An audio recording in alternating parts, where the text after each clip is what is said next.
사장님께서 이제 말씀하신 내용 제가 충분히 이해를 하고 있고요.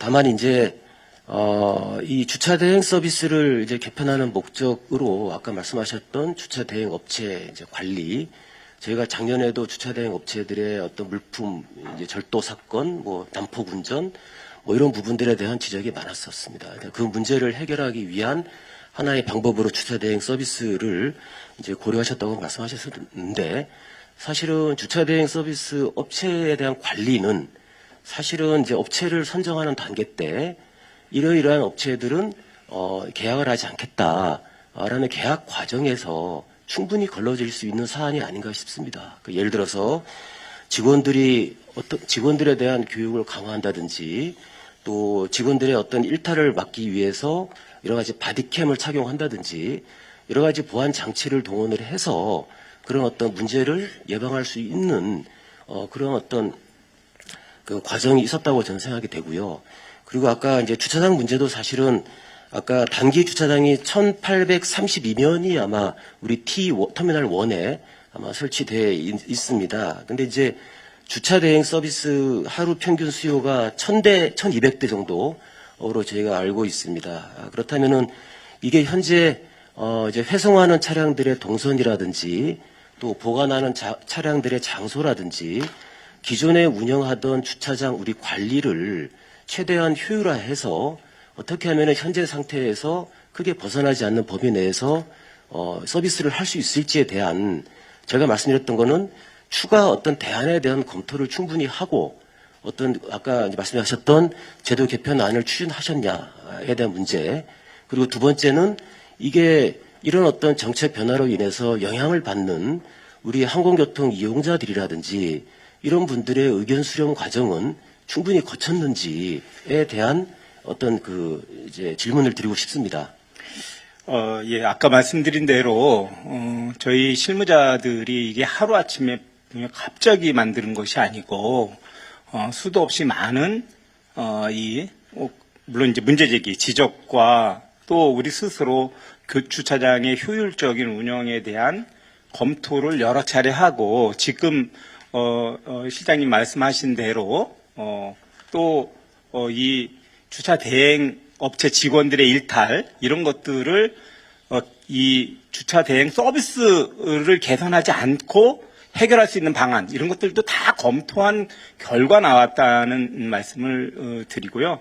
또 여기에 또 중요한 문제 중에 하나가, 기존 업체가 새로 변경되는 과정에서 고용승계 문제까지도 있었습니다. 고용승계 굉장히 중요한 문제이고, 지난번에 방역 소독 업체 변경에 있어서도 고용승계 문제가 많이 나와서, 실제로 이렇게 프리미엄 서비스를 함으로 인해서 여객들에게 여러 가지 주차장 면적이 늘어난다든지 서비스가 개선된다든지 그런 문제도 있지만, 고용승계까지 해결될 수 있는 방안으로 했다는 말씀을 드리고요. 여기서 이 문제 하나만 가지고 계속 떠들 수는 없으니까, 아까 말씀하신 대로 저희 직원들은 정말 굉장히 많은 연구 끝에 만들어낸 안인데, 이것에 대해서 문제점이 있으면 저는 시행해 가면서 문제를 또 있으면 보완해 갔으면 했다는 그런 바람을 말씀을 드리고, 기왕 이것이 이제 스톱돼서 특정감사가 진행되고 있는데, 아까 제가 말씀드린 대로 빨리 이 감사 끝내고, 별거 아니지 않습니까, 이 문제가. 그러니까, 그리고 그 주차 문제가 빨리 잠깐만요. 너무 얘기가 너무 길어서 제가 중간에 죄송한데요. 다 있습니다. 예, 사장님, 저는 이제 이런 게 있습니다. 이거 죄송하지만, 나는 이 문제에 대해서 이러이러한 견해를 가지고 있어. A 의견, B 의견, 이럴 수는 있습니다. A 견해와 B 견해, 시기가 다를 수 있죠. 근데 기본적인 태도. 우리가 결정한 것은 이 분야의 최고의 전문가들이 모여서 결정한 거야. 이렇게 얘기를 시작하게 되면, 너 뭐 알아? 너 뭐 알아? 인천공항공사는 말이야, 전문가들이 모여있는 것이야.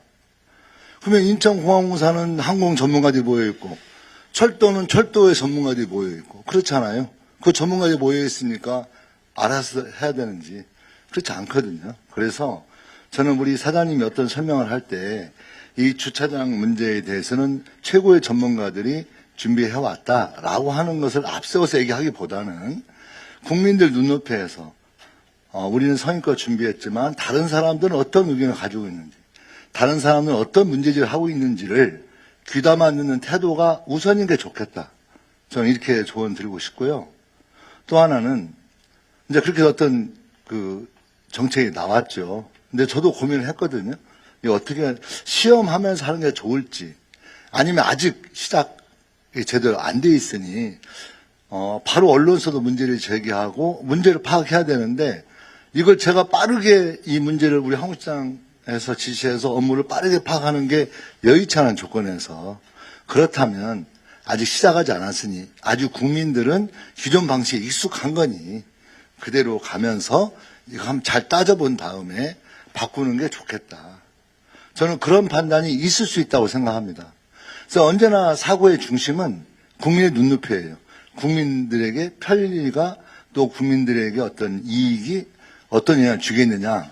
이 일을 하는 공무원들, 이 일을 하는 직원들이 나 불편해. 내가 이거 최고의 전문가들 모여서 한 건데 해보기도 전에 감사하고 뭐 이런 거 있잖아요. 이런 태도보다는 저는 이게 이제 우리가 모르는 사이에 한 두어 달 진행하면서 이런 문제제가 되면 지금까지 해왔던 거 평가도 하고 이미 국민들이 썼기 때문에, 그렇게 하고 있기 때문에 그렇게 조치를 할 수 있겠지만, 시작도 하기 전이라면 국민들을 사고의 중심에 놓고 보자면 국민들은 그 서비스를 정확히 이제 돼 있지 않은 조건에서, 그렇다면 차라리 멈추고, 아니 멈춘다기보다는 기존의 것으로 하고, 그리고 좀 잘 따져봐서 하는 게 좋겠다라는 판단을 내린 겁니다. 그래서 사장님께서 그 두 가지 큰 틀에서의 판단에 대해서 존중이 되었으면 좋겠고요. 오늘 사장님 말씀 들어보니까 어느 정도의 부분적으로 일리 있는 부분도 있다고 생각이 들었고, 또 항공실에서 고민하고 있는 문제도 일리가 있는 문제에서 약간 상충하기도 하고 소통이 필요한 문제가 있다고 생각을 합니다. 그래서 그 문제에 대해서는 이제 구체적인 견해, 이러이러한 견해로 마무리 짓자, 이런 견해를 가지고 이런 견해를 통일시켜서 이러한 판단 정책 안을 집행하자라고 하는 건 좀 더 디테일한 문제도 있으니까 오늘 여기까지 논의를 종료하고 다른 질문으로 넘어가는 게 좋을 것 같아요. 지금 현재 보고하고 벌써 3시가 다 돼가거든요. 저희들이. 그래서 좀 우리 사장님께 양해해 주시면 그렇게 말씀드리고요. 다만 제가 서둘러서 우리 어쨌든 그 일에 종사하고 있는 직원들의 어떤 업무 환경 또한 중요한 문제이기도 하지 않습니까? 그래서 가능한 감사가 빨리 진행돼서 우리 고항공사 직원들이 업무를 보는데 불편함을 덜 할 수 있도록 그렇게 조치를 취하도록 해보겠습니다.